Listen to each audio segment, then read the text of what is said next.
हमने कोयले को हीरा बना दिया। लोकसभा में यूपीए के खिलाफ श्वेत पत्र पर बोली वित्त मंत्री सीतारमण। वित्त मंत्री निर्मला सीतारमण ने गुरुवार को लोकसभा में श्वेत पत्र पेश किया, जिस पर आज चर्चा हो रही है। 59 पेज के श्वेत पत्र में 2014 से पहले और 2014 के बाद की भारतीय अर्थव्यवस्था की जानकारी दी गई है।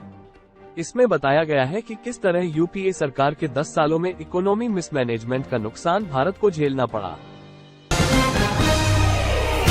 जनवरी ने तोड़ा पिछले 12 महीने का रिकॉर्ड, औसत वैश्विक तापमान 1.5 डिग्री से ऊपर पहुंचा। जलवायु परिवर्तन का असर साफ दिख रहा है। पिछले साल जून के बाद ये लगातार 8वां महीना है जब रिकॉर्ड टूटा है। इस साल दुनिया ने सबसे गर्म जनवरी का अनुभव किया। पहली बार वैश्विक तापमान पूरे 12 महीने की अवधि के लिए अंतर्राष्ट्रीय स्तर पर सहमत वार्मिंग सीमा को पार कर गया है।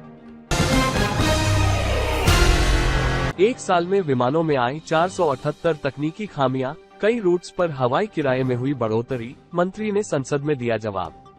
देश में एक साल की अवधि में विभिन्न एयरलाइंस को विमानों से संबंधित 478 तकनीकी खामियों का सामना करना पड़ा। विमान में तकनीकी खामी सामान्य घटना है।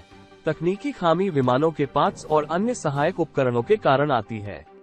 ये जानकारी नागरिक उड्डयन राज्य मंत्री वीके सिंह ने लोकसभा में सवाल के लिखित जवाब में दी। 19 से मेगा नौसैनिक युद्धाभ्यास मिलन की मेजबानी करेगा भारत, 50 देशों की नौसेनाओं के शामिल होने की संभावना।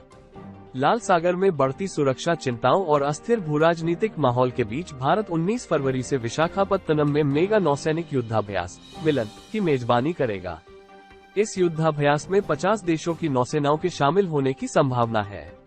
मिलन द्विवार्षिक बहुराष्ट्रीय नौसैनिक अभ्यास है। यह 1995 में भारत की लुक ईस्ट की नीति के तहत इंडोनेशिया, सिंगापुर, श्रीलंका और थाईलैंड की भागीदारी के साथ शुरू हुआ था।